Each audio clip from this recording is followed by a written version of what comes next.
I'm not sure if you noticed it, but there is a new purchase and sale contract circulating in the real estate community, specifically designated as 9/2000 at bar deeds. /bar as is what is ironic is that we see attorneys and a few brokers still writing contracts dated as far back as 2005. The older the contract, the simpler they were.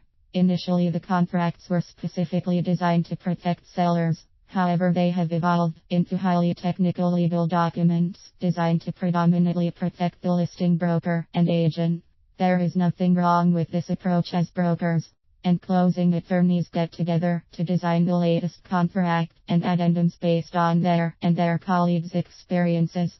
Many of these contract clause changes have evolved because investors have figured out how to use the existing clauses to their benefit. In addition, any clause can be overridden by simply adding an addendum or another clause. These overriding addenda are most obvious in contracts required by banks for short sales and real properties, not in investor contracts. So here we go again on another quest to dissect each minute part of every clause and see what helps us and what hinders us as investors. Then it is off to the races to add clauses that neutralize these newest onerous mind-bending clauses. I also have noticed that the banks that have been buying my cars on defeating deed restrictions have been changing their addendums to overcome the suggestions I offered in the material. This means you should read any deed restrictions before you make any assumptions about what you can or can't do on your next deal. Warning: I recently saw a clause in a contract that was way out of place and context, and it changed a major closing aspect of the contract.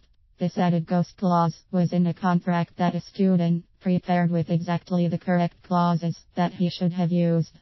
However, the buyer's agent took the contract addenda page and very carefully typed in a new sentence above a line item, so it appeared to be an original clause in the contract.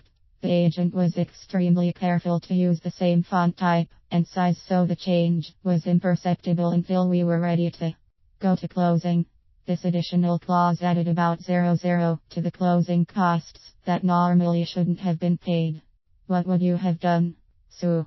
Not closed and lost the seller and buyer.